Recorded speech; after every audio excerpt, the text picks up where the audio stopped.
Bonsoir à tous, frères et sœurs du corps de Christ.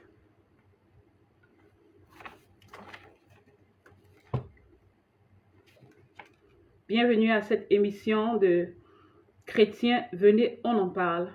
Je suis la servante de Dieu précieuse Diane. Il est déjà temps pour nous de commencer. Nous prenons quelques secondes juste pour accorder un peu d'espace à ceux-là qui s'installent, ceux qui règlent les problèmes de logistique. Nous leur accordons un peu de temps pour qu'ils puissent être disponibles avec nous. Bonsoir et ou alors bonjour à tous ceux qui sont présents.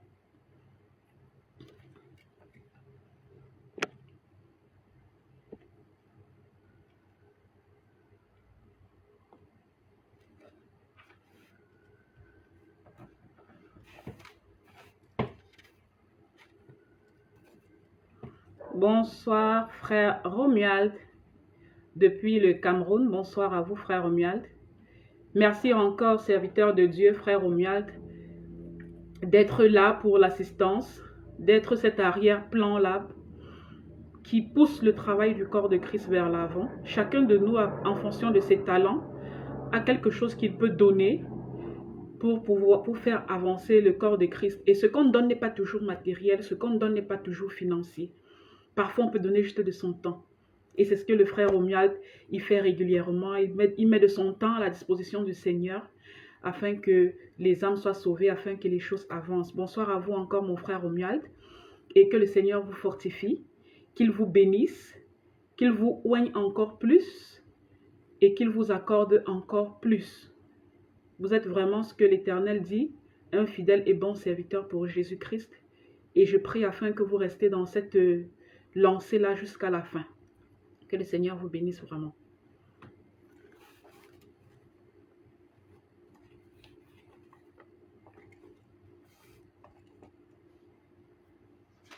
Nous allons bientôt commencer pour pouvoir être à la page et respecter le temps. Le temps, c'est 30 minutes à 1 heure de temps pour cette émission.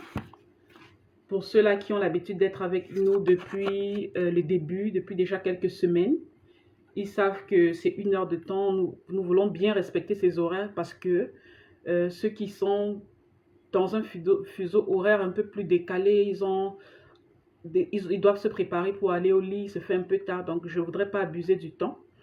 Nous allons commencer dans quelques minutes. Bonjour et bonsoir à tous. Je suis la servante de Dieu, précieuse Diane. Si vous êtes connecté à ce live, sachez que vous êtes dans l'émission Chrétiens, venez, on en parle. C'est une émission qui est faite en interaction avec vous. La seule façon d'interagir pendant ces lives, c'est poser des questions et nous vous répondons à la lumière de la parole de Dieu. Et au Congo, au Cameroun, au Niger, au Gabon, en Angleterre, c'est 20 h pour l'heure de cette émission. En Côte d'Ivoire, au Togo, c'est généralement 19 h. En Suisse, en France, c'est 21 h. Et puis au Brésil, c'est 16 h. À Washington, d'ici aux États-Unis, l'émission c'est 15 h. Donc pour ceux-là qui voudraient bien avoir des notifications chaque fois que l'événement est publié, vous pouvez vous abonner à la page International Christian Church. C'est une page Facebook qui est une page du ministère International Christian Church. Ce ministère a pour visionnaire le pasteur Christian Ben Boulba. Vous êtes nombreux qui le connaissez sur la plateforme, sur les vidéos, dans la distribution des vidéos sur cette plateforme. Vous allez voir le pasteur, généralement il prêche. Il a des petites des vidéos de courte durée au cours desquelles il explique parfois beaucoup de bonnes choses. Et voilà, le serviteur de Dieu, le pasteur Christian Ben Boulba sera avec nous, sera celui qui va diriger le live la semaine prochaine. Ce sera samedi. C'est déjà un plaisir. J'arrive pas, j'ai hâte qu'on soit déjà, dimanche prochain pour que le serviteur de Dieu, le pasteur, nous entretienne. Abonnez-vous donc à cette page pour recevoir instantanément des notifications. Nous ne sommes pas seulement actifs sur les lives, nous sommes aussi actifs dans le forum. Nous avons 2 forums, en fait, WhatsApp. deux groupes WhatsApp, si je peux les appeler comme ça. Le premier groupe WhatsApp est le groupe Christian Church et le deuxième groupe WhatsApp est notre groupe Christian International Group. Et puis, nous avons aussi un groupe Facebook pour ceux qui aiment bien recevoir des notifications sur l'actualité chrétienne, sur la vie chrétienne, sur la fortification. Vous pouvez vous abonner aussi, vous intégrer ce groupe-là. Et pendant l'émission, je pense que notre frère Romuald, il partagera ses liens ou il partagera les différentes méthodes d'accès pour ces différentes plateformes. Vous êtes libre de partager le direct à ceux qui veulent aussi participer. Parce qu'il y a certaines personnes qui veulent bien poser des questions, mais qui, parfois, avec les activités, ne sont pas au courant de l'émission en direct. Donc, vous êtes libre de partager à vos proches pour qu'ils soient avec nous ce soir. Bonsoir, ma sœur Ashley. Good evening to you. I'm so happy to see you here. And happy Sunday too. May God bless you, sister. Ma sœur Irène Teriteho. Bonsoir, bonsoir ma sœur Irène, bonsoir servante de Dieu, que le Seigneur soit loué, il est celui qui nous accorde la force, la santé, il est celui qui distribue l'inspiration afin qu'ensemble nous nous exhortions et que nous avancions sur ce chemin difficile de la persévérance en Christ. Bonsoir encore ma sœur Irène. Donc, le thème de cette émission, vous savez très bien que cette émission s'étale sur plusieurs thèmes. Nous ne sommes pas seulement centrés sur l'étude biblique en soi, nous avons aussi tous les thèmes qui regardent le côté de la santé. Sentez-vous libre de poser cette question de santé, parce que la santé n'est pas seulement physique. Les maladies n'ont pas seulement un fondement physique. Il y a la plupart des maladies que vous avez sur le corps ont des fondements spirituels. Ça veut dire que dans la dimension spirituelle, il y a des entités qui influencent votre état de santé et qui peuvent créer en vous des maladies physiques qui, dans la dimension physique, se voient par les médecins comme une maladie normale alors qu'il y a un fondement spirituel. La preuve, il y a certaines maladies physiques, vous prenez les traitements que tout le monde prend chez vous, ça ne marche pas, alors que chez les autres, ça a marché.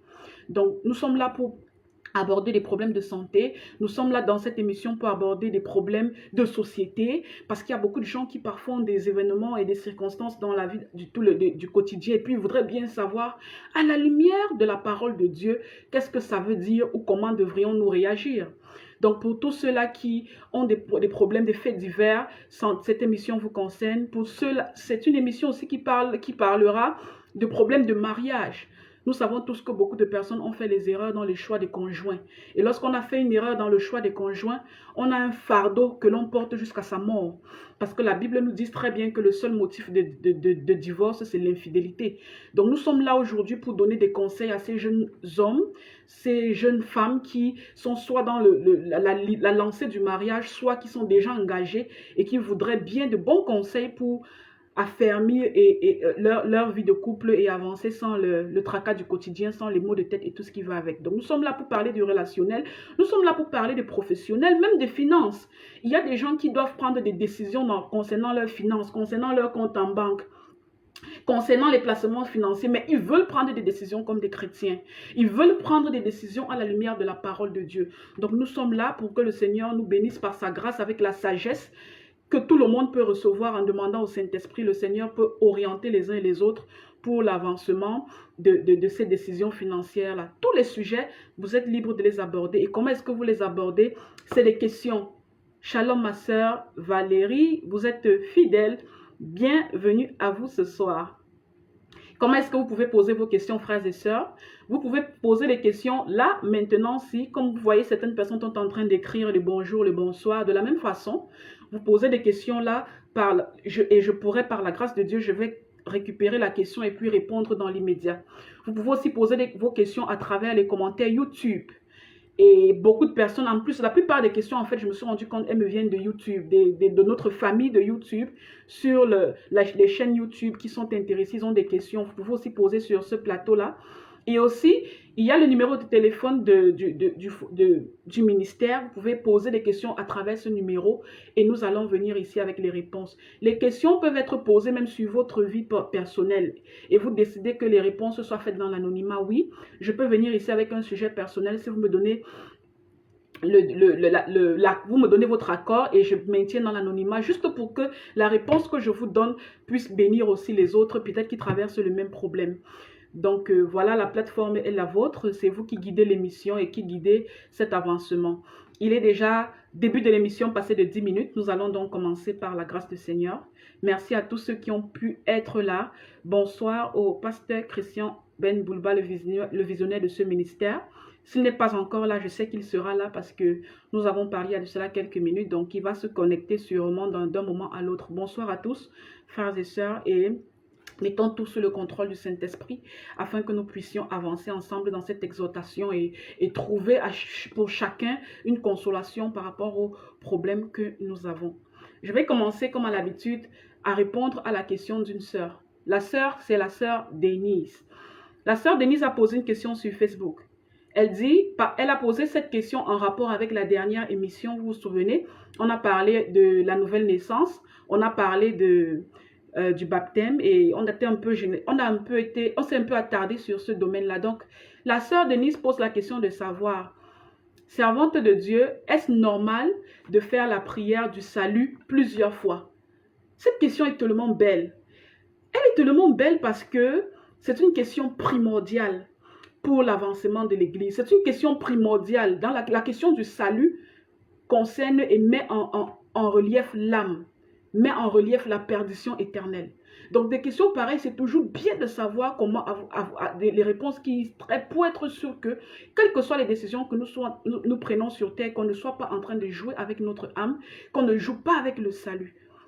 Donc, je repose la question de la sœur Denise. La sœur Denise demande, est-ce normal de faire la prière du salut plusieurs fois? C'est quoi le salut? Le salut est la position que l'on obtient dans le royaume de Dieu par la grâce de l'Éternel. En français facile, le Seigneur, j'ai trouvé grâce aux yeux de Dieu. Il m'a accepté comme enfant de Dieu. Il m'a donné une position dans son royaume. Une position que j'aurai après mon pèlerinage sur terre.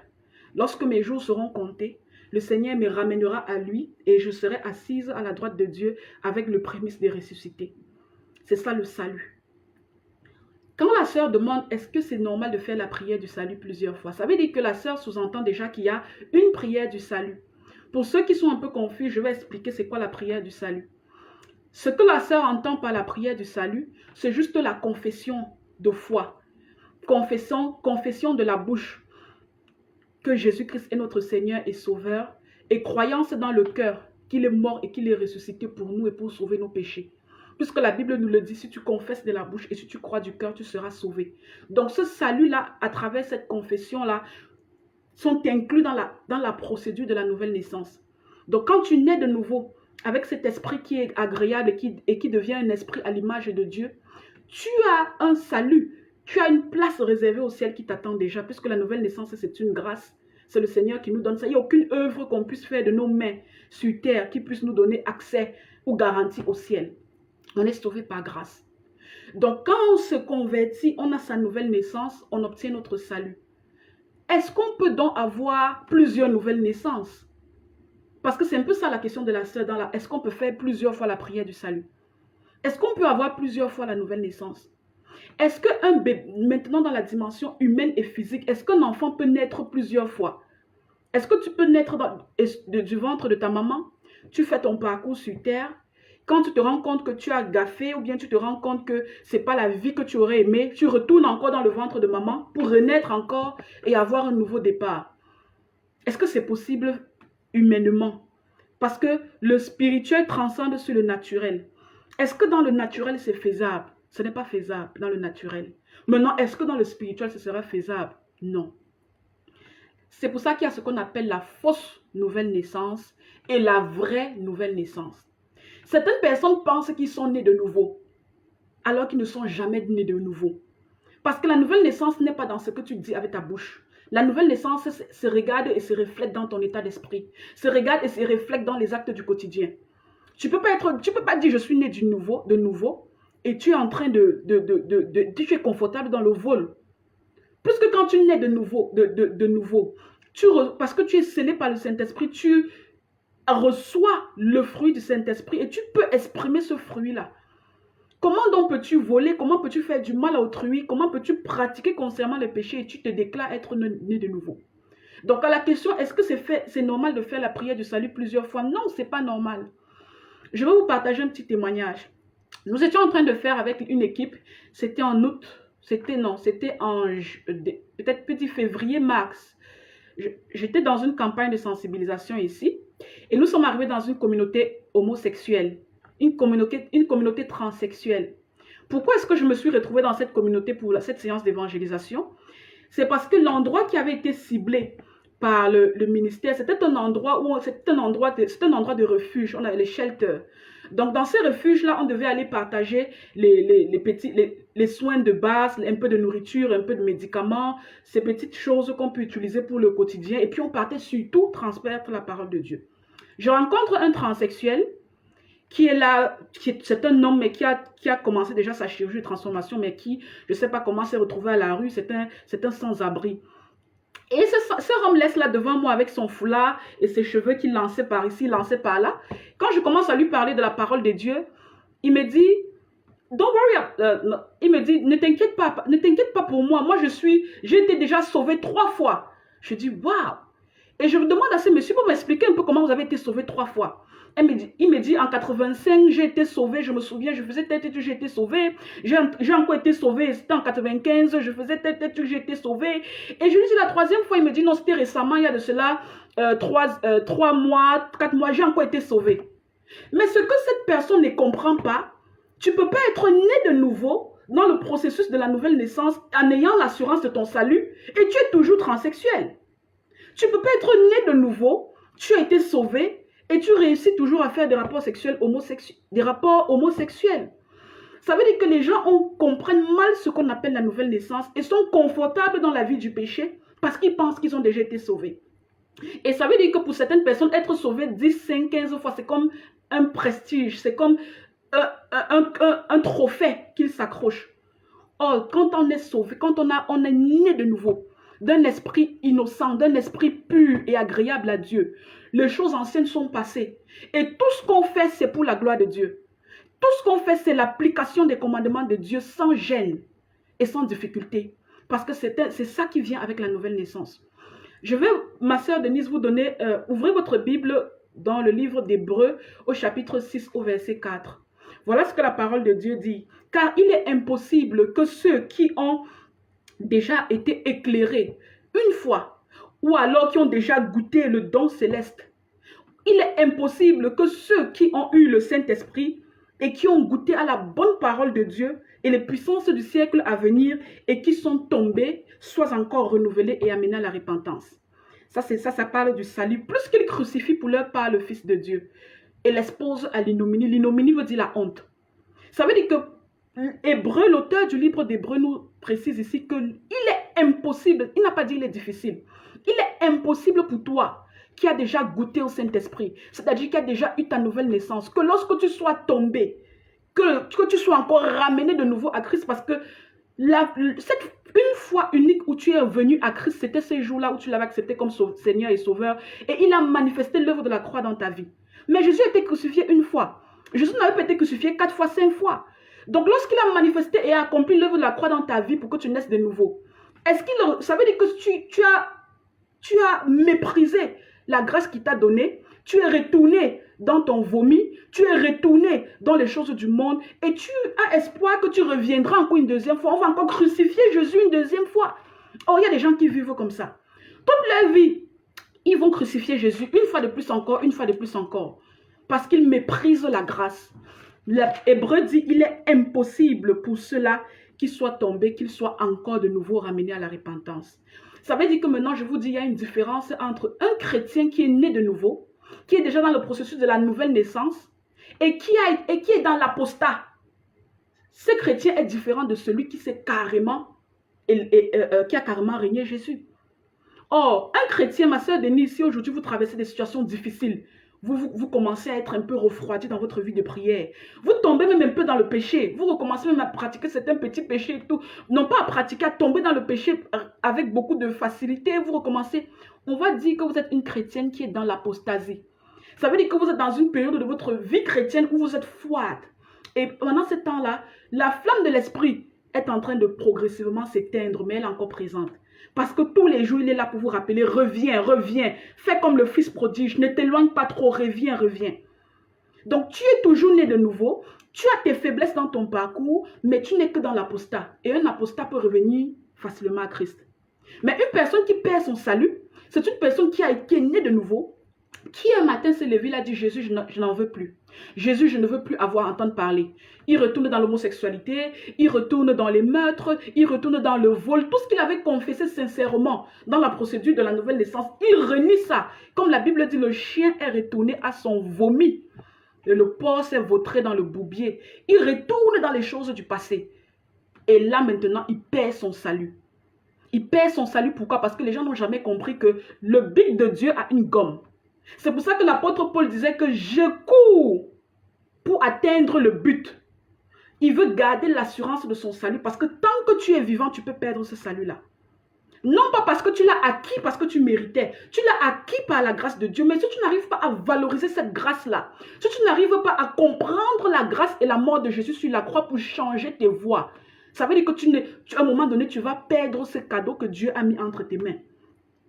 Donc nous tous ici, nous sommes nés de nouveau, j'espère, pour tous ceux, et même ceux qui ne sont pas nés de nouveau, qui nous suivent, c'est toujours une occasion pour eux de naître de nouveau. Tous ceux qui sont ici présents, vous devez tous les jours combattre Satan l'ennemi. Vous devez vous soumettre à Dieu pour chasser Satan. Sinon, il peut vous avoir avant que le Seigneur ne vous rappelle.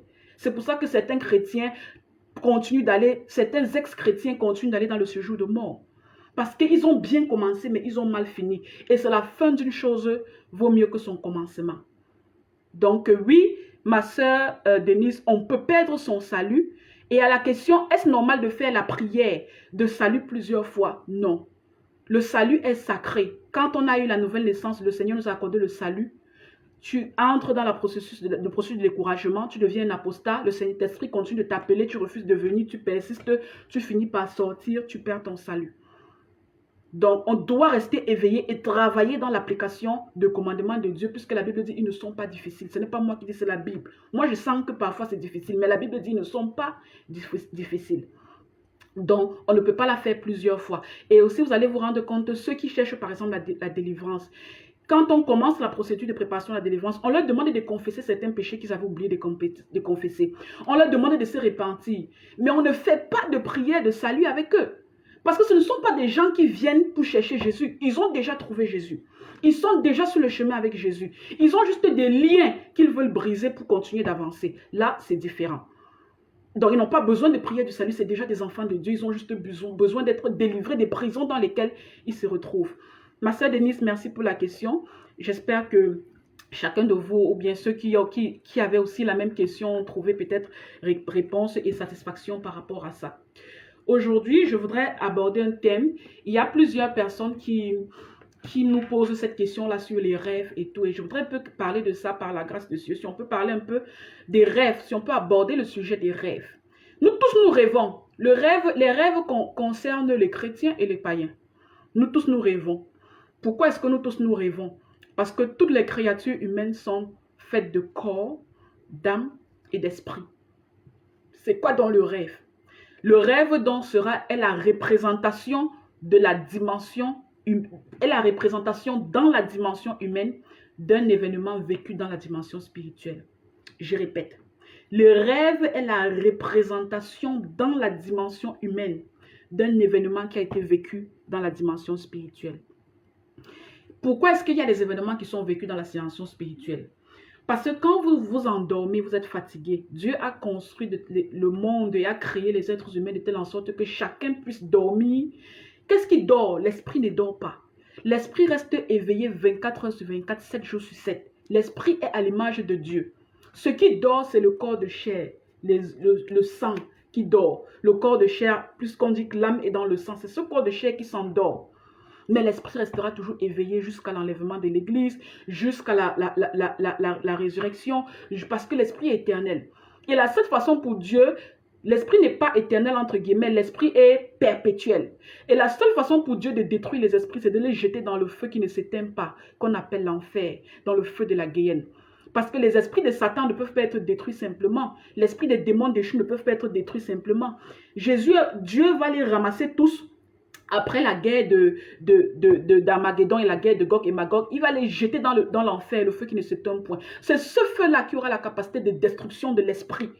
Mais qu'est-ce qui détruit la chair? Ce sont les choses, une âme, un coup de feu peut vous détruire, une maladie peut détruire la chair, un accident de circulation peut détruire la chair.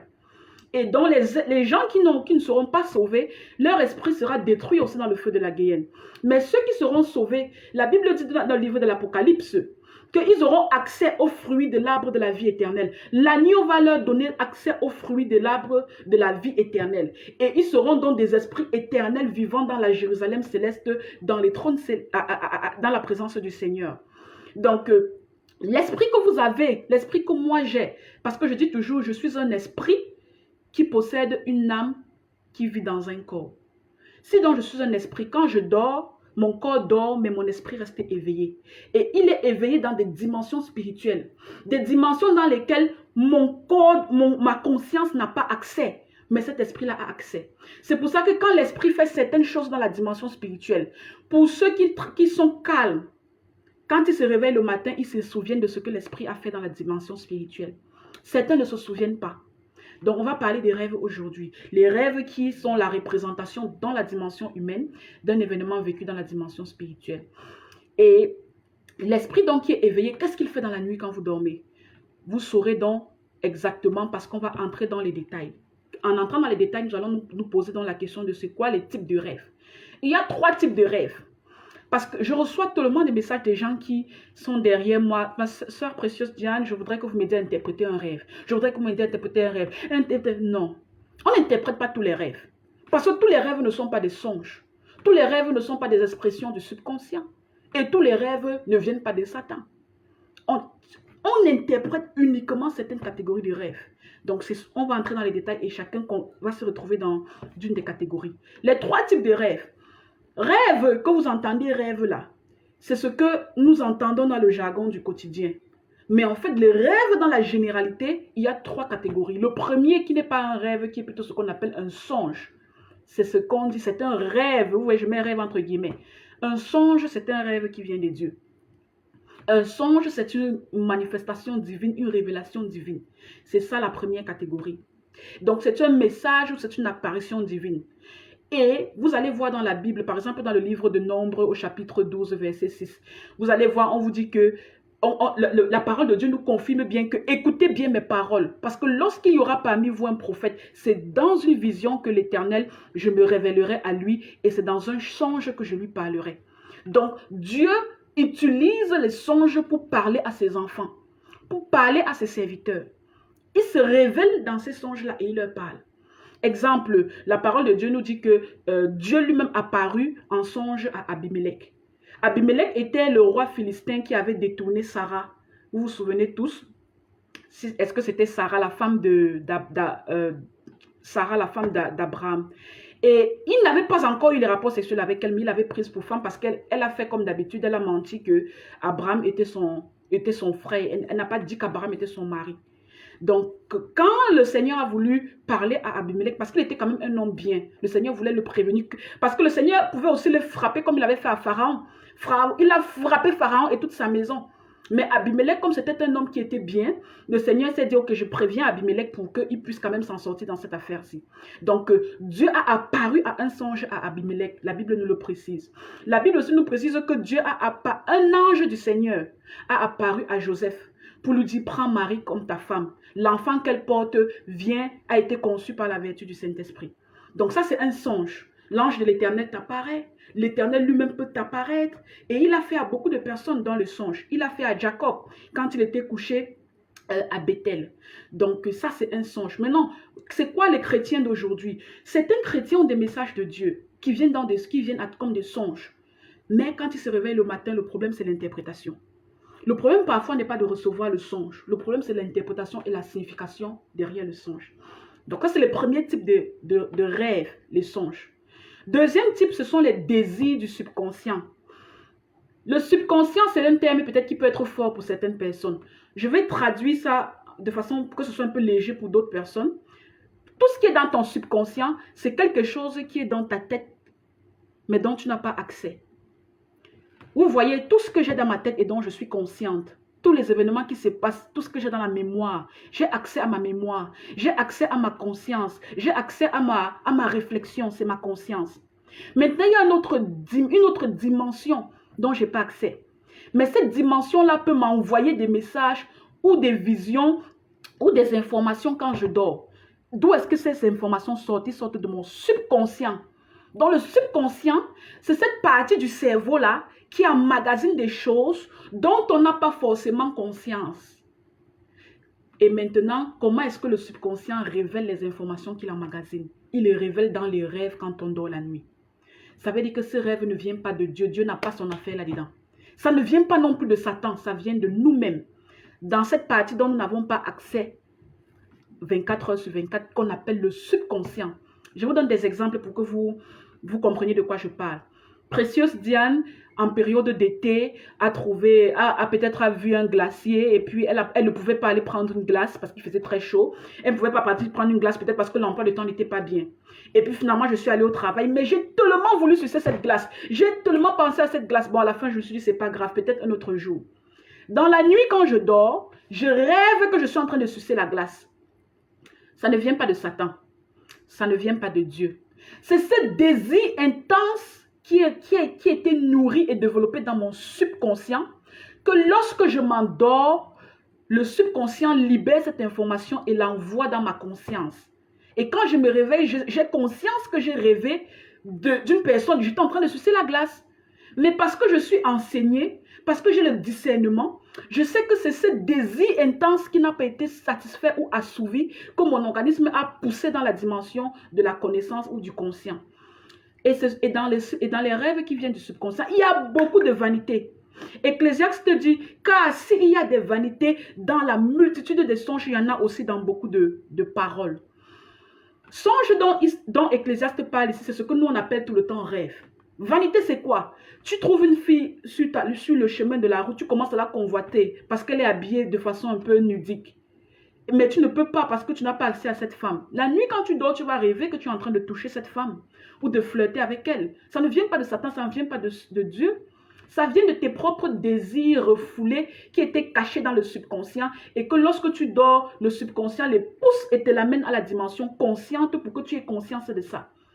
Beaucoup de gens font des rêves qui sont des désirs du subconscient et cherchent l'interprétation, perdent leur temps pendant des jours et des jours pour suivre des pasteurs pour interpréter une vanité. Quand Ecclésiaste dit vanité, ça veut dire que ça ne te sert à rien. C'est un théâtre que ton propre système a formé en fonction des circonstances normales que tu traverses de la vie. Par exemple, j'ai une personne que j'aimais beaucoup. La personne ne décroche pas mon téléphone pendant 3 jours. Je fais un rêve que la personne est décédée. Ça ne vient pas de Dieu, ça ne vient pas de Satan. J'ai tellement eu peur que cette personne, il lui est arrivé quelque chose, que dans mon subconscient, j'ai développé cette peur-là et je rêve de la mort. Donc, vanité des vanités, alors que cette personne peut-être se sent en santé, peut-être c'est juste le téléphone qui est gâté. C'est une vanité, c'est des choses qui ne servent à rien et qui n'ont pas besoin d'interprétation. Maintenant, troisième type de rêve, c'est ce qu'on appelle les rêves d'origine satanique. Et même ce qu'on dit, quand vous allez écouter le pasteur Christian, quand il prêche parfois, il va vous dire que lui, il utilise rêve, c'est surtout ce qui concerne Satan et qui se concerne le négatif. C'est ça que le monde appelle généralement rêve. Origine satanique. Il y a 3 types de rêves sataniques. Maintenant, ça c'est la partie qui concerne les chrétiens et qui concerne les païens aussi. Il y a 3 types de rêves sataniques, je répète. Dans le premier type de rêve satanique, il y a les rêves que Satan te montre ce que ton esprit vit en temps réel. Je répète, première catégorie de rêves sataniques. Satan te montre ce que ton esprit est en train de vivre en temps réel. Exemple, beaucoup de gens font des rêves sataniques. Les attaques spirituelles. Je dors, je rêve qu'un chien me poursuit. Un serpent me monte sur moi. Un animal me mord. Une créature est en train de me traumatiser, de me torturer. C'est ce qui se passe dans la dimension spirituelle parce que Satan a accès à mon esprit. Peut-être à cause des portes spirituelles ou de mon état spirituel, même de mon identité en tant qu'enfant de Dieu, qui commence à être compromise. Donc, Satan me montre, quand je vis, je bagarre, je transpire la nuit, attaque spirituelle. Ou alors, Il y a des gens qui, quand ils dorment, ils sont en train de subir des initiations. Ils vont faire un rêve où ils sont en train de se voir avec beaucoup de gens qui les entourent, on sert un repas. Ou bien ils vont faire un rêve où ils sont toujours en train de s'asseoir sur une chaise royale. Il y a toujours les gens autour de lui, comme il reçoit toujours beaucoup d'honneur. Ou alors un rêve où tu fais le rapport sexuel avec une identité qui a un visage que tu reconnais ou qui a un visage que tu ne reconnais pas. Ça, c'est ce que ton esprit est en train de vivre actuellement quand tu es couché dans la dimension spirituelle. Et ce genre de rêve-là s'accompagne toujours de manifestations sur le corps physique. Quand on dit que le spirituel transcende sur le naturel, ça veut dire que quand tu rêves ce genre de choses-là, ce qu'on est en train de faire sur ton esprit se répercute sur ton corps non physique. Ce qui arrive à ton corps spirituel se répercute sur ton corps physique. Si dans la nuit, pendant que tu dors, ils ont accès à toi, tu utilises dans la sorcellerie inconsciente, ils viennent prendre ta tête pour jouer le ballon avec dans le monde des ténèbres. Le matin, tu te réveilles, tu as très mal à la tête parce que les coups de pied qu'on a donnés sur ta tête spirituelle ont affecté ta tête physique. Tu es peut-être dans la dimension spirituelle. Tu as un chien qui t'a mordu au bras. Et la nuit, quand tu te réveilles ou le matin, le bras a gonflé. Ils n'ont pas mordu ton bras physique. Ils ont mordu ton bras spirituel qui est une partie de ton corps spirituel. Mais parce que c'est toujours toi dans ta dimension spirituelle, ça va transcender et ça va se refléter physiquement. Tu vas voir ta main gonfler le matin. Tu peux avoir beaucoup mangé dans les rêves, dans la nuit, dans la dimension spirituelle. Et le matin, tu te réveilles, tu as mal au ventre. Donc, c'est ce que j'appelle la première catégorie des rêves sataniques qui ne sont que le vécu de ce qu'on est en train exactement de traverser dans la dimension spirituelle. Maintenant, deuxième type de rêves sataniques. Il y a les rêves sataniques qui vous montrent, qui vous révèlent votre état spirituel. La deuxième catégorie de rêves sataniques, ce sont ces rêves sataniques-là qui vous révèlent votre état spirituel. Exemple, chaque nuit que je dors, je me retrouve toujours en train de retourner dans la maison de mes parents où j'ai grandi. Je me retrouve toujours en train de retourner à l'école où j'ai fréquenté quand j'étais au collège. Je me retrouve toujours en train de retourner dans la maison de mon mari à l'époque quand il m'avait doté. Je me retrouve toujours en train de retourner dans la maison, quelque part. Ce quelque part là, ça veut dire que mon esprit est esclave de cet endroit. Donc, ce rêve est en train de me révéler que je suis esclave. Quand Jésus disait que je suis venu délivrer les captifs, de quelle captivité parlait-il? De quelle prison parlait-il? Il ne parlait pas d'une prison physique. Il était conscient que les enfants de Dieu, que les appelés du royaume étaient captifs dans des dimensions. Donc, quand tu as été déjà captif, quand il y a une initiation ou un rituel qui a été fait quelque part dans le parcours de ta jeunesse, et que chaque fois que tu dors, ton esprit a cette tendance à retourner sur cet endroit-là et tu te réveilles avec l'image de ça, ça veut dire que tu es esclave. Après 10 ans, 20 ans, tu es allé à l'étranger, mais tu retournes toujours dans ton village la nuit. Après 15 ans, 20 ans, tu es déjà marié, mais tu retournes toujours dans la maison de tes parents. Ça veut dire que là-bas, à un moment donné, il y a quelque chose qui avait été fait, un rituel, une initiation. On t'avait, comme on dit en Afrique, on t'avait gâté là-bas. Et maintenant, comme tu es esclave, dès que tu dors la nuit, ils ont déjà fait les rituels. On appelle ton esprit va directement là-bas faire ce que ça doit faire. Donc voilà un exemple de rêve satanique. Un rêve qui te révèle ton vrai état spirituel. Tu es esclave. Maintenant, il y a les gens qui, quand ils dorment la nuit, ils rêvent toujours qu'ils sont en train de travailler quelque part. Pourquoi j'ai trop d'informations sur ces exemples-là? C'est parce qu'on fait beaucoup d'accompagnement spirituel. Vous savez que dans ce ministère, avec le pasteur Christian, c'est beaucoup focalisé sur la délivrance. Donc, on a ces informations parce qu'on fait des culs d'âme. On a ces informations parce que plusieurs personnes ont traversé ces choses-là. Donc, c'est facile de trouver des exemples. Vous allez voir quelqu'un qui tout le temps travaille. Il y a une dame qui m'avait dit que c'est précieux. Chaque fois, je prépare la nuit. Donc, elle, depuis qu'elle a eu l'âge de 15 ans, elle prépare toutes les nuits. Mais elle ne mange jamais la nuit qu'elle prépare. Donc, dans ses rêves, elle prépare, elle sert aux gens. Elle finit de servir, elle se réveille les 5 heures du matin. Elle me dit que c'est ça ma vie. Moi, je prépare tous les jours. Je sers aux gens. Et je ne mange jamais ma nourriture. Et je ne sais pas à qui je sers. Je lui ai dit, maman, tu es esclave. Donc, on a fait le rituel. On t'a déjà prise esclave dans le monde des ténèbres. Et tu as ton assignment. Assignment en français, c'est quoi? Tu as ton devoir. Tu as ta responsabilité. Donc, elle, dès qu'elle met la tête, elle se couche, elle ferme un peu les yeux. L'esprit automatiquement est appelé. Ils ont des rituels pour appeler l'esprit. L'esprit s'en va dans les dimensions spirituelles. Elle travaille. Elle est assignée. Elle est affectée à la cuisine. Et quand elle finit de travailler, elle revient sur le matin. Elle est fatiguée. Et elle va toujours me dire, je suis fatiguée comme si j'ai porté, comme si j'ai travaillé sans repos. Je dors mais je ne me repose pas. Tu es fatiguée parce que tu travailles. Et ce travail acharné que tu fais comme esclave dans la dimension spirituelle, quand tu dors et tu vois ça, tu crois que c'est le simple rêve là. Quand tu te réveilles le matin, tu as la fatigue normale d'une ménagère. Il y a les gens qui sont affectés dans les domaines de cuisine, il y a les autres qui sont affectés dans la prostitution spirituelle. Toutes les nuits, ils sont violés. Violés pourquoi? Parce que dans la dimension spirituelle, il y a des entités spirituelles, il y a des catégories d'esprits, il y a des humains aussi qui sont dans des pactes avec les esprits, qui vous ont bien prises comme des femmes. Donc, toutes les nuits, c'est que quand il a besoin de se satisfaire, il vient chez toi. Ou alors, il attire ton esprit dans cet endroit spirituel-là. Tu es ce qu'on appelle la femme de quelqu'un.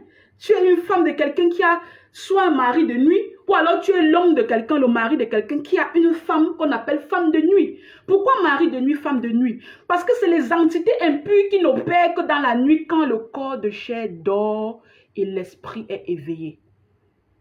Maintenant, pour d'autres qui ont des degrés de possession démoniaque plus compliqués et qui ont des rituels peut-être plus graves, vous allez voir que là, ça n'attend même pas la nuit. En position de journée éveillée, on leur fait des rapports sexuels. Ils ne voient pas la personne, mais ils sentent. Et ces personnes qui sont des femmes et des maris, des gens dans les domaines spirituels, souvent quand elles se réveillent le matin, ils vont voir qu'ils sont mouillés. Les jeunes femmes vont voir qu'elles ont des sécrétions sur leurs sous-vêtements. Elles vont vous dire, j'ai été touchée. Parce que je sais, quand j'ai fait les rapports sexuels avec mon mari, la façon avec laquelle je me sens après, c'est la même façon que je me sens quand j'ai des rêves spirituels, de nature sexuelle. J'ai les mêmes inflammations, j'ai les mêmes sécrétions, j'ai les mêmes sensations. Il y a même des femmes qui ont des orgasmes de bon plaisir, les hommes aussi font de bon plaisir après être touchés par les esprits impurs, ils sentent ça bien, ils aiment. Donc aujourd'hui, dans la deuxième catégorie des rêves sataniques, ce sont ces rêves-là qui te montrent un regard sur ton état spirituel. Est-ce que tu es un esclave? Est-ce que tu es le mari ou la femme de quelqu'un? Est-ce que tu es une personne qui a été envoûtée ou qui a eu un rituel dans le parcours de ta croissance? Si tel est le cas, ces rêves-là, c'est juste pour te signaler. Pourquoi Dieu te permet de te souvenir de ça? C'est pour que tu fasses quelque chose par rapport à ça. Parce que Dieu condamne les œuvres des ténèbres. Quand tu es un vrai enfant de Dieu, Dieu a pitié de toi. Il est venu pour rendre libre les opprimés. Donc, quand chaque fois tu pries que Seigneur, je ne sais pas pourquoi il y a le blocage, Dieu sait que en te révélant et en te montrant ce qu'ils te font dans la dimension spirituelle, tu chercheras solution et cette solution-là sera ta délivrance. Troisièmement, donc, dans les rêves d'origine satanique, on a des rêves qui nous montrent ce qu'on vit en temps réel par la main de Satan. On a deuxièmement ces rêves qui nous montrent le regard sur notre état spirituel. Et enfin, troisièmement, on a les images mensongères. Satan est un gros menteur. La Bible dit qu'il est menteur depuis le commencement. Il n'a pas commencé à mentir. Il n'a pas commencé à mentir à Ève, vous savez. Parce qu'il y a quelqu'un qui me dit, la première personne qui a subi le mensonge de Satan, c'était pas Ève. Il y a un tiers des anges déchus qui ont suivi le mensonge de Satan et qui se sont retrouvés jetés sur terre quand ils ont perdu la guerre contre Michael au ciel. Pourquoi? Parce que quand Satan vient te voir, qu'est-ce qu'il avait dit? Mon frère, quand je vais gagner la guerre, je serai assis sur la montagne céleste. Tu seras mon adjoint, tu seras mon commissaire, tu seras mon général, tu seras mon garde de corps. Et quand il te manque comme ça, toi aussi tu te dis, oui, peut-être il peut gagner cette affaire-ci et puis moi aussi j'ai la promotion. Et voilà, tu t'engages derrière Satan. Et quand tu arrives là-bas, tu te rends compte, hey, l'affaire ce n'était pas facile. Voilà Michael qui est en train de vous chasser tous du ciel. Donc il a commencé à mentir à un tiers de myriades d'anges. Toi, tu n'es que un millième sur un milliard En fait, tu n'es qu'une personne sur une longue liste qui a commencé déjà quelque part et qui continue jusqu'à l'enlèvement de l'église. Il continuera de mentir. Donc, quand Satan a des rêves qui te montrent, qui ont premièrement un rôle de distraction, vous allez voir chaque jour, vous rêvez que votre enfant est malade. Et c'est un rêve qui vient de Satan. Satan crée une image de cet enfant malade, il vous montre. Parce que vous n'avez pas le discernement de l'esprit. Vous continuez de prier pour cet enfant malade parce que vous priez selon les rêves que Satan vous montre. Vous ne priez pas selon la température spirituelle et selon le discernement du Saint-Esprit, mais vous priez selon les bons plaisirs de Satan. Chaque jour, Satan vous montre l'enfant est malade. Tu dis non, ça c'est le Seigneur, il faut que je prie. Devinez, Satan était en train de se préparer pour donner en sacrifice ton mari. La distraction. Il te montre que ton enfant est malade pour que tu restes focalisé sur la prière de ton enfant et entre-temps, il est en train de tuer ton époux. Et demain, quand ton époux est sacrifié, tu te rends compte que si tu avais prié, si tu t'étais attardé à cet époux-là, c'est que ce n'était pas l'époux qui devait partir. Et maintenant, à la fin, l'enfant, il est toujours vivant, il te regarde. L'enfant, c'était quoi? C'était une distraction. Parce que tu n'as pas eu le discernement sur ton rêve, tu as laissé ta Satan te mentir par rapport aux images qu'il te montre. Donc, dans les images mensongères, Satan montre beaucoup de mensonges dans les rêves aux gens pour les distraire des vrais problèmes. Dieu veut que tu pries pour ta santé. Mais toute la semaine, Satan te montre seulement tes finances. C'est la distraction. Tu te concentres pour prier sur tes finances et le cancer est en train d'évoluer partout. Et puis demain, on te dit tu as le cancer qui a complètement métastasé. Le discernement de l'esprit. Deuxièmement, toujours dans les rêves d'origine satanique et les images mensongères, Satan peut faire ça pour vous faire peur. Je connais des enfants spirituels qui disent qu'ils ne peuvent pas dormir la nuit. Parce que ce qui les attend, ce qu'ils voient, ils ne peuvent pas. La peur, c'est quoi? Quand tu ne connais pas ton identité spirituelle, quand tu ne sais pas prendre autorité sur Satan et que tu n'arrives pas à te positionner, à les regarder dans les yeux, tout ce qui te montre te fait peur. Et quand ça te fait peur, ça te fragilise dans ta vie spirituelle, ça te fragilise dans tes combats. Donc Satan peut même vous montrer des combats, au lieu de commencer à transpirer, de chercher des pasteurs, d'aller même vous faire imposer les mains par des satanistes pour rien. Un enfant de Dieu ne peut pas avoir peur de Satan. Un enfant de Dieu ne peut pas avoir peur de Satan. Ça veut dire qu'il pense que la Bible ment et il traite Dieu de menteur. Parce que Dieu nous a déjà donné tout pouvoir sur l'ennemi. Quand tu as tout pouvoir sur l'ennemi, ça veut dire que tu ne regardes pas à ce qu'il te montre dans tes rêves. Tu regardes à la promesse que Dieu t'a faite, toi en tant qu'enfant de Dieu. Et quelle que soit la tempête, tu t'accroches. Donc, Satan peut vous montrer une image mensongère pour vous faire peur. Et Satan peut aussi vous montrer une image mensongère pour vous donner une insensibilité spirituelle. Parce que beaucoup de gens sont sensibles aux images que les esprits impurs leur montrent et ont perdu la sensibilité aux images ou aux songes de l'Éternel. Si Dieu veut vous donner un songe à sa précieuse Diane ce soir et qu'au même moment, Satan vient avec 10 images ou visions sataniques, si je n'ai pas la sensibilité spirituelle, ça va me perturber toujours dans le cadre de la distraction. Donc, frères et sœurs, ce n'est pas tous les rêves qu'on interprète. Comment donc réagir face au type de rêve qu'on a? Je vais rapidement pour terminer ça pour qu'on gagne en temps. Comment on réagit par rapport au type de rêve? On a vu 3 types de rêves. Quand il s'agit d'un songe, première chose, quand tu reçois un songe et que tu sais que ça vient de Dieu, tu dois chercher l'interprétation. On ne dort pas sur un songe. Quand le Seigneur vous a révélé un songe, Dieu n'est pas un Dieu qui s'ennuie au ciel pour juste lâcher des messages comme ça de temps en temps. Chaque fois que Dieu donne un message, c'est pour une raison particulière. C'est un message qui nécessite une action particulière. Et tu ne peux pas prendre d'action si tu ne connais pas l'interprétation. Bonjour, pasteur Christian Benboulba. Oui, pasteur Christian est là, je viens de voir son message. Que le Seigneur vous fortifie, papa Christian. Donc, chaque fois que le Seigneur vous montre un songe, vous devez trouver l'interprétation. Maintenant, si tu n'as pas l'interprétation, tu dois chercher. Tout le monde n'a pas la sagesse pour interpréter les rêves. Et c'est pour ça que beaucoup de gens, des enfants des corps de Christ, sont un peu déçus dans la façon avec laquelle ils vivent leur vie. Pourquoi? Parce qu'ils sont partis soumettre l'interprétation de leurs rêves à tous ceux qui s'appellent serviteurs de Dieu. Ce n'est pas tout serviteur de Dieu qui a la possibilité d'interpréter ton rêve. Parce que l'interprétation du rêve vient d'une sagesse particulière, d'une connaissance particulière. Je vous le prouve dans la parole de Dieu. Je vous ai dit tout c'est à la lumière de la parole de Dieu. Quand le pharaon cherchait Joseph, qu'est-ce qu'il a dit à Joseph? Il a dit, j'ai appris que tu expliques un songe après l'avoir entendu. Ça veut dire qu'il a compris que cette personne-là avait la capacité d'expliquer un songe après l'avoir entendu. C'est pour ça qu'il cherchait Joseph. De la même façon aussi, Daniel, la Bible a précisé quelque chose de très important dans le livre de Daniel. La Bible nous dit que Dieu accorda la science, l'intelligence, la sagesse à Shadrach, Meshach et Abednego. Et Daniel expliquait toutes les visions et les songes. C'est une capacité qui vient du Saint-Esprit.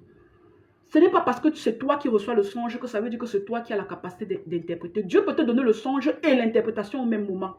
Mais il peut te choisir comme le moteur pour te donner le songe, mais l'interprétation vient de quelqu'un d'autre. Donc faisons attention quand on veut interpréter le songe qu'on a, parce qu'on doit d'abord connaître premièrement est-ce que c'est un songe. Si tu sais déjà que c'est un songe, maintenant tu dois chercher l'interprétation. Et le songe que Dieu donne, c'est pour l'avancement du corps de Christ, c'est pour la sensibilisation, c'est pour ta protection, c'est pour ton discernement, c'est pour ton encouragement, c'est pour ta fortification, c'est pour tout ce qui concerne le positif des enfants de Dieu. Donc, on cherche une interprétation parce que Dieu ne parle pas au hasard. Et qui interprète, c'est des gens qui ont reçu de Dieu la sagesse pour l'interprétation des songes. Satan aussi aime bien chercher l'interprétation des songes parce qu'il trompe les enfants de Dieu. Et vous allez voir beaucoup de faux serviteurs de Dieu qui travaillent avec Satan vont venir prendre votre songe. Ils vont interpréter ça en vous amenant à gauche. Alors que Dieu aurait aimé vous amener à droite après cette interprétation. Donc faisons attention. Ça, c'est ce qu'on fait. Chaque fois qu'on a un songe, on cherche absolument l'interprétation. On peut demander au Seigneur dans la prière de nous donner la révélation, l'explication, ou alors on peut se rapprocher de quelqu'un qui a cette sagesse-là pour interpréter, ou cette parole de connaissance, ou la parole de sagesse qui s'accompagne à l'interprétation du songe. Maintenant, deuxième type de rêve, comme vous connaissez les désirs du subconscient, tous ces rêves-là, vanité-là, qu'est-ce qu'on fait de ces rêves-là? On les jette à la poubelle. On n'interprète pas les rêves qui ne servent à rien, qui sont seulement là pour bousiller votre temps, pour vous des choses inutiles. Je vous ai dit que tout ce qui vient du subconscient et qui est vanité, on les jette à la poubelle. Ça, c'est ce qu'il faut faire des rêves de la deuxième catégorie. On doit apprendre à se discipliner dans sa vie de sanctification. Parce que la Bible dit que soumettez-vous à Dieu, résistez au diable, il fuira loin de vous. Si tu, dans ton rêve de vanité, tu es en train de rêver que tu couches avec la femme de quelqu'un qui n'est pas ta femme, qu'est-ce que tu te réveilles le matin, tu fais avec ces rêves? Tu jettes à la poubelle et tu te disciplines pour que ce rêve-là ne se concrétise pas. Pour que ta convoitise que tu as commencé à nourrir dans le cœur, que ça ne finisse pas par se concrétiser. Et tu demandes pardon à Dieu parce que d'avoir déjà convoité jusqu'à ce que tu t'amuses avec elle dans ton subconscient quand tu dors, c'est déjà le péché. Tu n'es pas différent de celui qui est allé dans le lit avec elle. La Bible nous l'a dit. Donc, chaque fois que vous avez une vanité dans les rêves, vous les mettez à la poubelle. Je vous en supplie, ne cherchez plus à tout interpréter.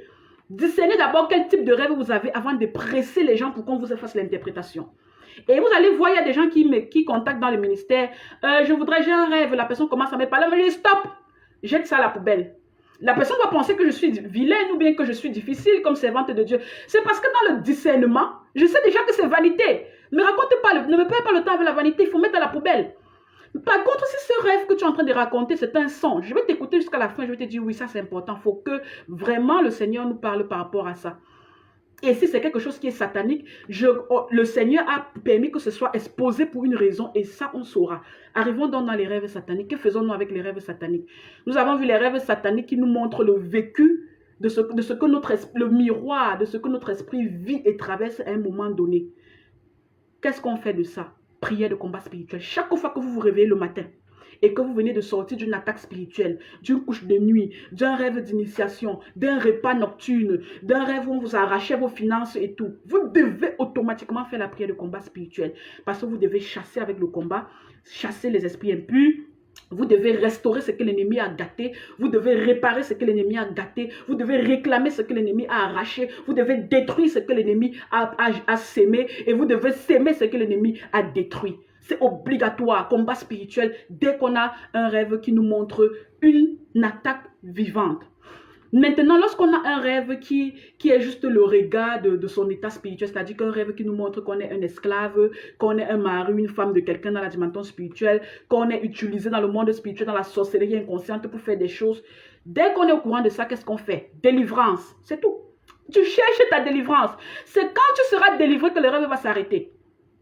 Parce que si tu n'as pas fait ta délivrance, mais tous les jours tu te réveilles au nom de Jésus, autorité, combat spirituel, non.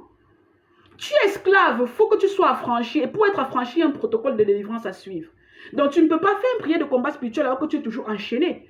C'est deux choses qui doivent aller ensemble. Pendant que tu fais tes prières de combat spirituel quand tu te réveilles le matin, tu cherches ta délivrance pour que ça cesse définitivement.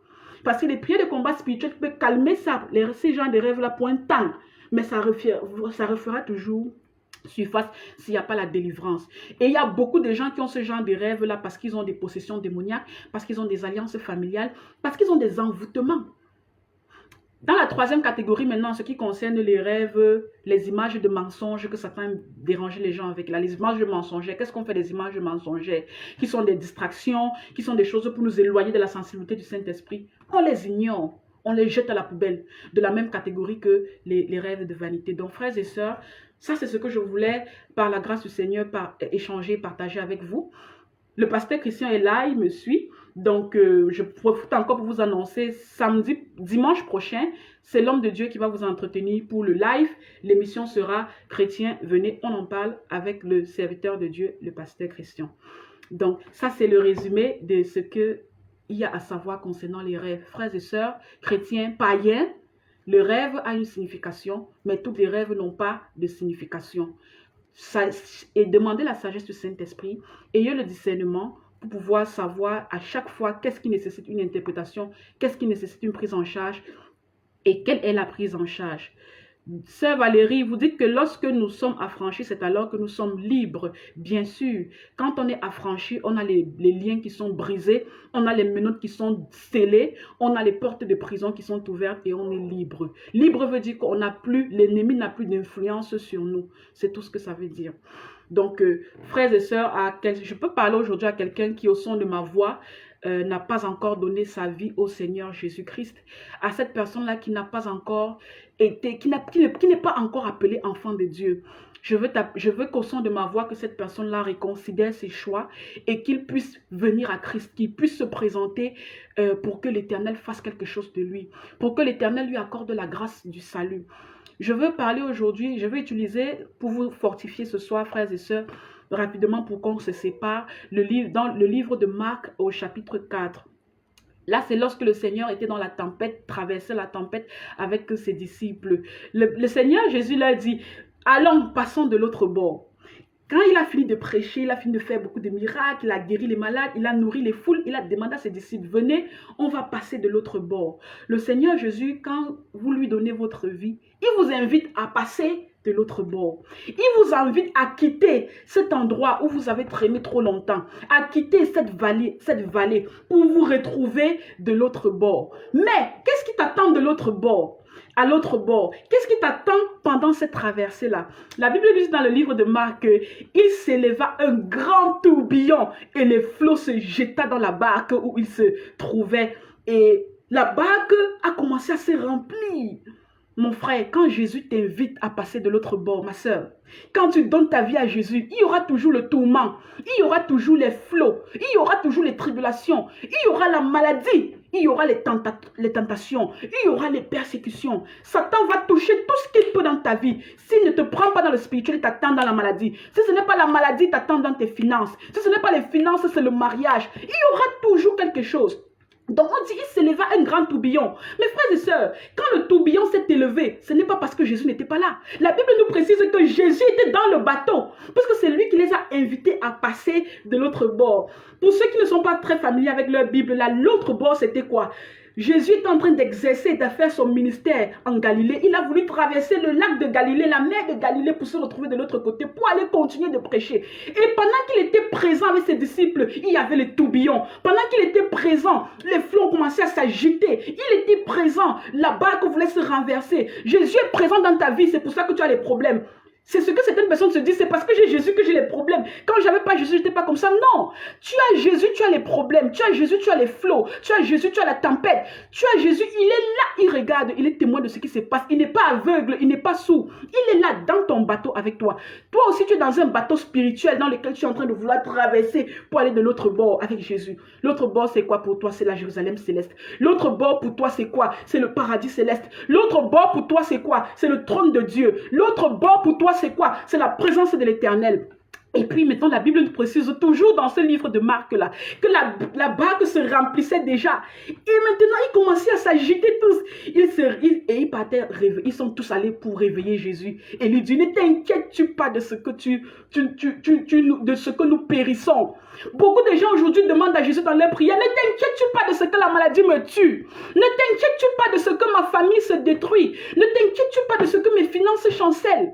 Ne t'inquiètes-tu pas de ce que je traverse aujourd'hui. Ne t'inquiètes-tu pas de mes papiers qui ne sortent pas. Ne t'inquiètes-tu pas de ma stérilité. Ne t'inquiètes-tu pas de mon célibat. Beaucoup de gens posent cette question. Vous n'êtes pas les premiers. Même les disciples qui étaient avec Jésus dans le bateau, pendant que les flots sonnaient, pendant que les flots se levaient, pendant que le bateau se renversait, ils lui ont demandé, ne t'inquiètes-tu pas de ce que nous périssons. Je veux parler à quelqu'un aujourd'hui. Ce n'est pas parce que tu es dans ta maladie, ce n'est pas parce que tu es dans les fléaux, ce n'est pas parce que tu es dans la tribulation, ce n'est pas parce qu'aujourd'hui tu traverses des moments difficiles que ça veut dire que Jésus n'est pas là. Il est dans ton bateau avec toi. Il est présent dans ton bateau avec toi. Et la Bible nous précise dans le livre de Marc que c'est Jésus, ils ont commencé à réveiller Jésus. Et quand il s'est réveillé, il menaça le vent et dit, la mer, silence, tais-toi. Et le vent cessa. Et il y eut un grand calme. Mon frère, ma soeur, il y aura un jour où le Seigneur dira au vent de ta vie, calme-toi, tais-toi, silence. C'est quoi le vent qui traverse aujourd'hui dans ta vie? C'est quoi le désert que tu traverses aujourd'hui? C'est l'hypertension, c'est le diabète, c'est les finances, c'est le célibat, c'est les combats spirituels, c'est le manque de délivrance.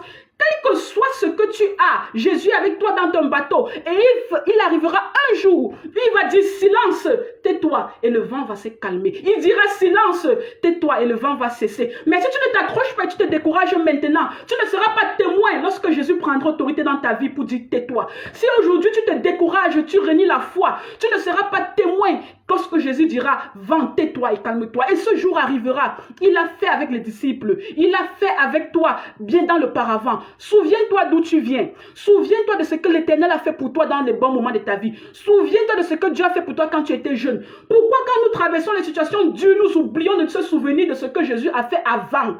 Parce que les disciples ont été témoins de Jésus, qui était en train de guérir les malades au bord de la mer de Galilée. Il a ouvert les yeux des aveugles. Il a fait marcher les infirmes. Il a fait ouvrir la manne pour certaines personnes qui en avaient besoin. Il a nourri de foules. Mais quand le vent et les flots étaient en train de secouer, ils ont paniqué. Ils ont dit, ne t'inquiète pas de ce que nous périssons. Je veux dire à quelqu'un aujourd'hui, reste focalisé sur ce que tu sais que Jésus peut faire. Regarde ce que Jésus a fait pour toi avant et sache qu'il fera encore aujourd'hui. Peu importe le temps, peu importe la durée, accroche-toi, c'est ton épreuve de la foi. Résiste pour être témoin de ce que le Seigneur dira. Vent, calme-toi, vent, tais-toi, afin qu'il y ait un grand calme.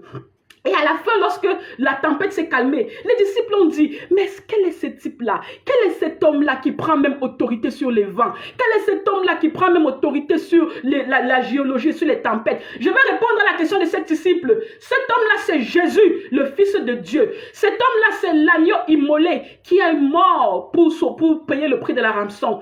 Cet homme-là, c'est le sacrificateur à perpétuité, selon l'ordre de Melchizedek. Cet homme-là, c'est ton Seigneur et c'est ton Sauveur. Cet homme-là, c'est la parole qui s'est faite chair, afin que tu descendes, afin que ici sur terre, nous puissions être sauvés après la condamnation de la croix. Cet homme-là a fait 3 jours dans le tombeau. Il a ressuscité, pas avec une demi-puissance, pas avec un quart de puissance. Il a ressuscité avec toute la puissance. Cet homme-là, c'est celui-là qui a vaincu la mort et qui a vaincu le séjour de mort et qui est ressorti triomphant avec les clés du séjour de mort. Il a dit, oh victoire, oh mort, où est ta victoire? Oh mort, où est ton aiguillon? Cet homme-là, c'est celui qui assure les promesses de Dieu. C'est lui qui t'aidera à traverser à bon port de l'autre côté. Cet homme-là, c'est celui qui dira au vent, calme-toi, à la tempête, tais-toi, au flot, cesse. Il est là dans ton bateau avec toi, il n'est pas loin. Cet homme-là, c'est lui qui a besoin que tu aies juste un peu de foi, comme le grain de sénévé, pour voir sa puissance se manifester dans ta vie. Cet homme-là, c'est celui dont nous tous, nous accrochons et derrière qui nous regardons les promesses. Cet homme-là, c'est celui qui est mort sur la croix afin que nous soyons délivrés de la condamnation et de la mort éternelle. J'invite donc quelqu'un aujourd'hui à donner sa vie au Seigneur Jésus. Et je prie afin que tous ceux qui nous écoutent ce soir, que tous ceux qui sont avec nous aujourd'hui réunis, que Seigneur, tu leur accordes le discernement. Le discernement dans l'interprétation des rêves. Le discernement dans la catégorisation de leurs rêves. Le discernement, Seigneur Jésus, dans tout ce qu'ils reçoivent dans la dimension spirituelle pendant la nuit. Oh Père Céleste, nous te disons d'abord merci. Parce que tu as permis que nous soyons réunis ce soir. Merci parce que certains ont eu une journée difficile. Certains ont eu une journée tourmentée. Certains n'ont pas été en paix dans leur âme. Certains ont eu des challenges et sont dans la maladie. Mais Seigneur Jésus, ta victoire est certaine parce que nous sommes là ce soir pour te glorifier. Nous sommes là ce soir pour t'élever. Ta victoire est certaine parce qu'à la fin de cette journée, nous nous couchons avec un mot de toi. Nous nous couchons avec une parole de toi. Je te dis merci Seigneur Jésus de ce que tu as permis que nous puissions être réunis. Merci pour la santé que tu as déjà donnée aux visionnaires de ce ministère, ce berger-là qui permet que les brebis ne s'égarent pas. Merci Seigneur Jésus-Christ pour la protection. Merci Seigneur Jésus-Christ pour toutes ces âmes-là qui languissent comme les biches languissent autour d'un courant d'eau. Oh Père Céleste, Un jour dans tes parvis valent mieux que 1000 jours ailleurs. Ton serviteur David nous l'a dit, Seigneur Jésus, et nous l'expérimentons. Parce que c'est 1 heure de temps dans ta présence. Elle valent mieux que les 23 heures de temps que nous avons passé hors de ta présence depuis le matin. Nous te rendons grâce, Seigneur Jésus. Accorde-nous la sagesse, le discernement, l'intelligence comme tu as donné à Shadrach, à Mishrak et à Abednego.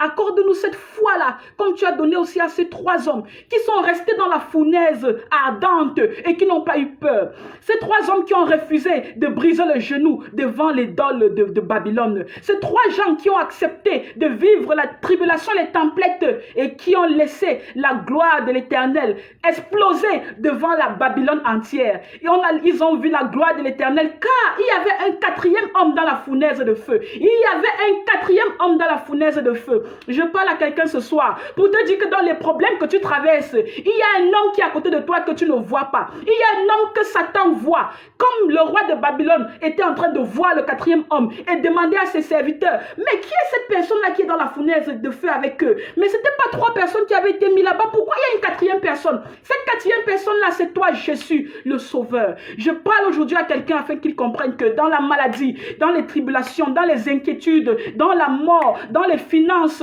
dans la possession démoniaque, il y a un homme là, il y a ce 4e homme là qui était dans la fournaise, qui est là aussi à côté de toi dans ta vie, qui est là et qui te tient la main. Résiste, ne fléchis pas le pied devant le rituel, ne fléchis pas le pied devant ce que Satan te propose, ne fléchis pas le pied devant les tentations de l'ennemi. Que la paix soit, c'est au nom de Jésus, je chasse toute anxiété maintenant, c'est au nom de Jésus, je chasse tout trouble psychologique maintenant, au nom de Jésus, que la paix vienne et que la paix soit. Nous languissons pour ta paix, Seigneur Jésus, car tu es le seul qui nous donne la paix. Toi seul, tu sais le faire. Seigneur Jésus, ce soir, nous avons besoin de paix. Paix pour être sensible au Saint-Esprit. Paix pour savoir et interpréter les songes que tu nous donnes. Paix pour savoir grandir dans la relation avec toi.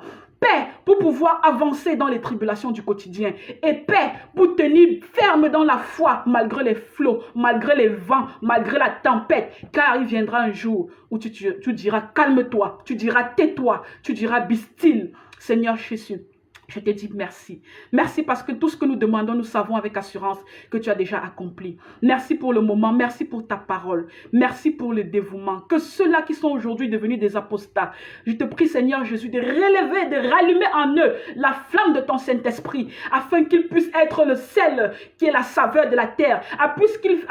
Afin qu'ils puissent être cette lampe-là qui est déposée au chevet de la table et qui puisse briller pour éclairer les nations. Je prie Seigneur Jésus afin que tous ceux qui sont dans des tribulations, quelle que soit la tribulation Seigneur, que ce n'est que toi qui puisses voir, que ce n'est qu'à toi qu'ils regardent, que ce n'est que toi qui puisses écouter. Toi, cet homme invisible qui est à côté. Nous ne te voyons pas, mais Satan te voit. Nous ne te voyons pas, mais l'ennemi te voit. Nous ne te voyons pas, mais il te voit. Et toi, le 4e homme présent dans la fournaise. Merci Seigneur Jésus pour la victoire. Merci Seigneur Jésus pour le réveil spirituel dans l'église du corps de Christ. Merci Seigneur Jésus pour la délivrance.